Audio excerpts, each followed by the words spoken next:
வணக்கம். இது ஐபிசி தமிழின் இன்றைய மதிய செய்திகள். முதலில் தலைப்புச் செய்திகள். கடவுச்சீட்டு எடுக்க காத்திருப்போருக்கு வெளியான மகிழ்ச்சி தகவல். அவசரமாக தேர்தல் ஆணைக்குழு பறக்கும் அனுர தரப்பு.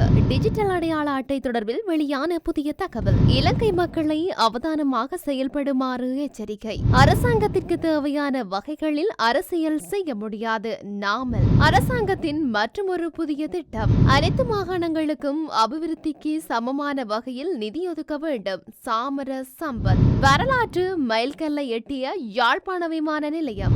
ரணிலின் பட்ஜெட்டையே அனுரவும் முன்வைப்பு. சஜித் தரப்பு விமர்சனம். புதுக்கடை நீதிமன்ற வளாகத்திற்குள் சற்று முன் துப்பாக்கிச்சூடு. தென்னிலங்கையில் துப்பாக்கிச்சூடு, ஒருவர் பலி. தொடர்வன விரிவான செய்திகள். குடிவரவு மற்றும் குடியகல்வு திணைக்களத்தின் செயல்பாடுகள் இன்று முதல் 24 மணி நேரமும் இடம்பெறும் என அறிவிக்கப்பட்டுள்ளது. குறித்த விடயத்தை பொது பாதுகாப்பு அமைச்சர் ஆனந்த விஜயபால தெரிவித்துள்ளார். குடிவரவு மற்றும் குடியகல்வு திணைக்களத்தில் கடவுச்சீட்டுகளை வழங்கும் பணி நடைபெறும் என பொது பாதுகாப்பு அமைச்சர் குறிப்பிட்டுள்ளார். குடிவரவு மற்றும் குடியகல்வு திணைக்களத்திற்கு முன்பாக அண்மைய நாட்களாக மக்கள் மீண்டும் நீண்ட வரிசையில் நின்று கடவுச்சீட்டை பெற்றுக்கொள்ளும் சூழல் உருவாகியிருந்தது. அதிகாலை முதலே நீண்ட வரிசைகள் உருவாகியுள்ளதாகவும் பலர் அதிகாலை 4 மணிக்கே குடிவரவு மற்றும் குடியகல்வு திணைக்கள அலுவலகத்திற்கு முன்பாக வந்து வரிசையில் காத்திருக்கும் சூழல் உருவாகியுள்ளதாகவும் மக்கள் விசனம் வெளியிட்டு வந்தனர். இதையடுத்து இன்று முதல் குடிவரவு மற்றும் குடியகல்வு திணைக்களத்தின் செயல்பாடுகள் 24 மணி நேரமும் இடம்பெறும் என பொது பாதுகாப்பு அமைச்சர் அறிவித்துள்ளார்.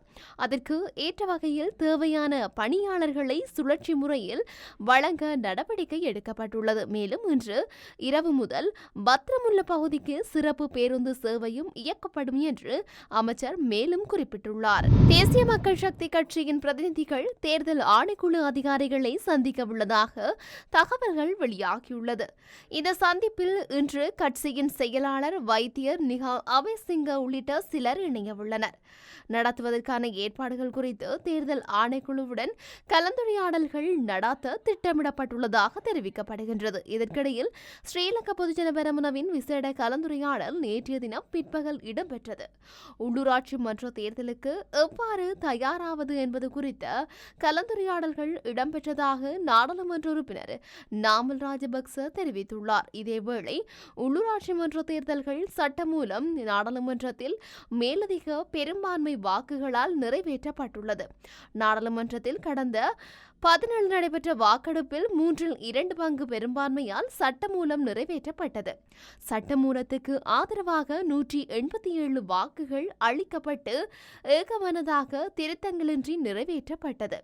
சட்டமூலத்துக்கு எதிராக எதிர்க்கட்சிகளின் உறுப்பினர்கள் எவரும் வாக்களிக்கவில்லை என்பதும் இங்கு குறிப்பிடத்தக்கது.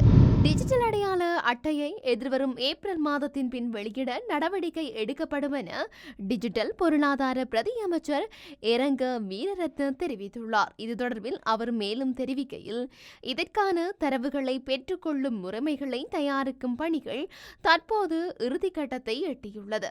பிரதேச செயலகங்களில் செயல்பாடுகள் ஊடாக தரவுகளை வழங்குவதற்காக பொதுமக்களுக்கு வசதிகளை ஏற்படுத்தி கொடுக்கவும் திட்டமிடப்பட்டுள்ளது. இதற்காக இணையம் மூலமான திட்டம் ஒன்று தற்போது செயற்படுத்தப்பட்டுள்ளது. முதலாம் கட்டத்தின் டிஜிட்டல் அடையாள அட்டைக்காக விண்ணப்பிப்போரின் நிழற்படம் மற்றும் கைவிரல் அடையாளங்களை பெற்றுக்கொள்ள திட்டமிடப்பட்டுள்ளது. இரண்டாம் கட்டத்தின் கீழ் கண்விழிகளின் அடையாளத்தை டிஜிட்டல் அடையாள அட்டையில் உள்ளடக்குவதற்கு தீர்மானிக்கப்பட்டுள்ளது என குறிப்பிட்டுள்ளார். மேலும் புதிதாக அடையாள அட்டையை பெற்றுக்கொள்ள விண்ணப்பிப்போருக்கு முதலாம் கட்டத்தின் கீழ் டிஜிட்டல் அடையாள அட்டையை விநியோகிக்க நடவடிக்கை எடுக்கப்பட்டுள்ளதுடன் பழைய அடையாள அட்டைகளுக்கான டிஜிட்டல் அடையாள அட்டைகளையும் விநியோகிக்க திட்டமிடப்பட்டுள்ளமையும் இங்கு குறிப்பிடத்தக்கது. நாட்டின் பல பகுதிகளில் இன்றும் எச்சரிக்கை மட்டத்தில் வெப்பமான வானிலை நிலவக்கூடும் என வளிமண்டலவியல் திணைக்களம் எதிர்வு கூறியுள்ளது.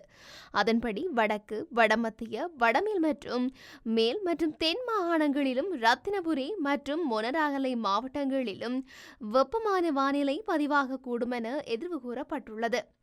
இதன் காரணமாக பணியிடங்களில் இருக்கும்போது அதிக நீரை பருகுமாறும் வீடுகளில் உள்ள முதியவர்கள் மற்றும் நோயாளர்கள் தொடர்பில் விசேட அவதானம் செலுத்தப்பட வேண்டும் எனவும் அறிவுறுத்தப்பட்டுள்ளது. வீதிகளில் மற்றும் வெளியிடங்களில் வேலை செய்வோர் வெப்பம் தொடர்பில் அவதானமாக இருக்க வேண்டும் எனவும் அதிகளவு நீரை பருக வேண்டும் எனவும் அறிவுறுத்தல் வழங்கப்பட்டுள்ளது. அத்துடன் வாகனங்களுக்குள் சிறுவர்களை விட்டு செல்வதை தவிர்க்குமாறும் வளிமண்டலவியல் திணைக்களம் அறிவித்துள்ளது. இந்த வெப்பநிலை எதிர்வரும் மே மாதம் வரை நிலவக்கூடும் என வளிமண்டலவியல் திணைக்களம் எதிர்வு கூறியுள்ளது. இந்த வெப்பநிலையால் அதிகரிக்கும் உடல் உஷ்ணத்தை தணிப்பதற்கு குளிர்நீர், தோடம்பழம், இளநீர் உள்ளிட்டவற்றை சீனி சேர்க்காது எடுத்துக் கொள்ளுமாறு சுகாதார தரப்புகள் தெரிவித்துள்ளன. பெரியோர் நாளொன்றுக்கு குறைந்தபட்சம் 2 லிட்டர் நீரை அருந்த வேண்டும் மற்றும் அதிக உடல் பருமனுடையவர்கள் 3 லிட்டர் நீரையும், 5 வயதுக்கு மேற்பட்ட சிறுவர்கள் 1,5 லிட்டர் நீரையும், 5 வயதுக்குட்பட்ட சிறுவர்கள் 1 லிட்டர் நீரையும் பருக வேண்டும் என்று வைத்தியர்கள் தெரிவித்துள்ளனர். மாறாக உடலுக்கு தேவையான நீர் பருகுவதை தவிர்த்தால் நீர்சத்து குறைபாடு மற்றும் ஞாபக மறதி போன்ற நோய்கள் ஏற்படும் என்று வைத்தியர்கள் எச்சரித்துள்ளனர்.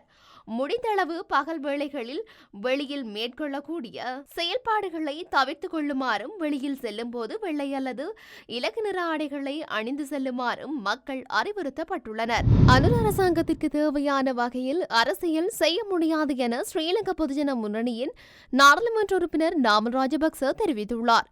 தமது கட்சி மக்களுடன் மட்டுமே அரசியல் செய்வதாகவும் தற்பொழுது பெரும் எண்ணிக்கையிலான மக்கள் பொதுஜன முன்னணியுடன் இணைந்து கொண்டுள்ளதாகவும் அவர் குறிப்பிட்டுள்ளார்.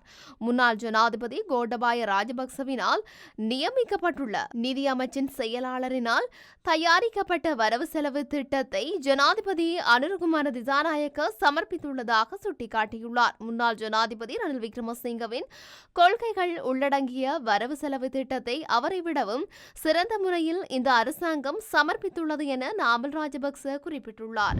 கண்டி நகரை மையமாக கொண்ட 168 அபிவிருத்தி திட்டங்களை நடைமுறைப்படுத்துவதற்கு நகர அபிவிருத்தி அதிகார சபை திட்டமிட்டுள்ளது. இப்பாரிய கண்டி நகர அபிவிருத்தியை அடிப்படையாக கொண்ட கலந்துரையாடல் கண்டி மாவட்ட செயலகத்தில் இடம்பெற்றுள்ளது.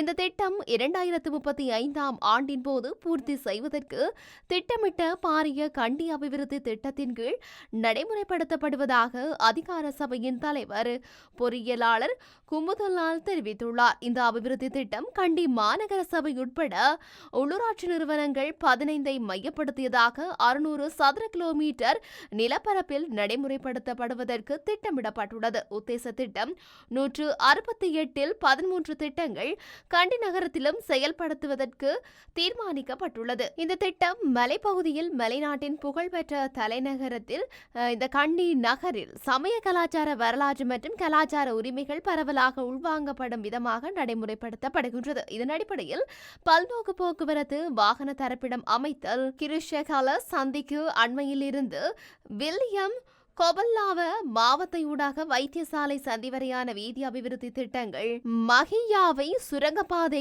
நிர்மாணம், குடாரத்வத்த வீதி மற்றும் வில்லியம் கொபல்லாவ மாவத்தை அபிவிருத்தி, தென்மேற்கு புறையிலிருந்து தர்மராஜா வித்தியாலயத்திற்கு அண்மையில் வரையான பிரதான வீதி ஆகியவற்றின் அபிவிருத்தி நடவடிக்கைகள் இத்திட்டத்தின் கீழ் இடம்பெறவுள்ளது. மேலும் இங்கு பொது வாகன தரிப்பிடங்களை நிர்மாணிப்பதுடன் நுவரவெல மற்றும் சிங்க ரெஜிமேந்து வளாகங்கள் அமைந்துள்ள பிரதேசத்திற்கு அண்மையில் பொது போக்குவரத்து வாகன தரிப்பிடங்கள் 2 அமைப்பதற்கும் திட்டமிடப்பட்டது என கூறியுள்ளார். வரவு செலவு திட்டத்தில் வடக்கு மாகாணத்தை போன்று ஏனைய மாகாணங்களுக்கு பாரிய நிதி ஒதுக்கப்படவில்லை. அனைத்து மாகாணங்களுக்கும் அபிவிருத்திக்கு சமமான வகையில் நிதி ஒதுக்க வேண்டுமென புதிய ஜனநாயக முன்னணியின் நாடாளுமன்ற உறுப்பினர் சாமர சம்பத் தெரிவித்துள்ளார். நாடாளுமன்றத்தில் நேற்று நடைபெற்ற 2025ஆம் ஆண்டுக்கான வரவு செலவு திட்டத்தின் முதல் நாள் விவாதத்தில் உரையாற்றுகையிலேயே மேற்கொண்டவாறு குறிப்பிட்டுள்ளார். அவர் மேலும் உரையாற்றியதாவது, வடக்கு மாகாண அபிவிருத்திக்கு 5000 மில்லியன் ரூபாவும், முல்லைத்தீவு பகுதிக்கு பாலம் நிர்மாணிப்புக்கு 1000 மில்லியன் ரூபாவும் என்ற அடிப்படையில் 6,000 மில்லியன் ரூபாய் ஒதுக்கப்பட்டுள்ளது. ஆனால் ஏனைய மாகாணங்களுக்கு பாரிய நிதி ஒதுக்கப்படவில்லை. ஜனாதிபதி அனுரகுமார திசாநாயக்க வரவு செலவு திட்டத்தினூடாக ஐசிங் பூசிய கேக்கினை முன்வைத்துள்ளார்.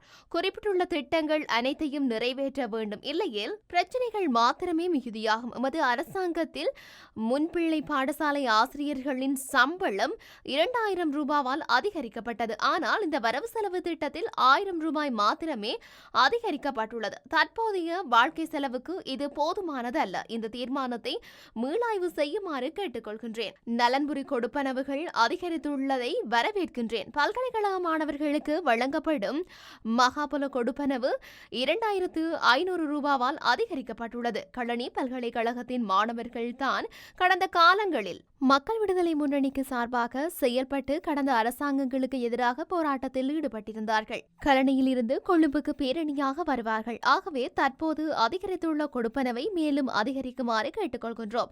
மக்கள் தமது குறைகளை எங்களிடம் குறிப்பிடுகின்றார்கள். அந்த குறைகளை நாங்கள் அரசாங்கத்திடம் குறிப்பிடுவோம். அந்த குறைகளுக்கு முறையான தீர்வினை பெற்றுக் கொடுக்காவிடின் கோட்டபாய ராஜபக்ச அரசாங்கத்துக்கு ஏற்பட்ட கதியை நேரிடும் என கூறியுள்ளார். யாழ்ப்பாண சர்வதேச விமான நிலையம் இந்தியாவின் சென்னையில் இருந்து வந்த முதல் அட்டவணையற்ற சர்வதேச விமானத்தை வரவேற்றதன் மூலம் ஒரு வரலாற்று மைல்கல்லை எட்டியது.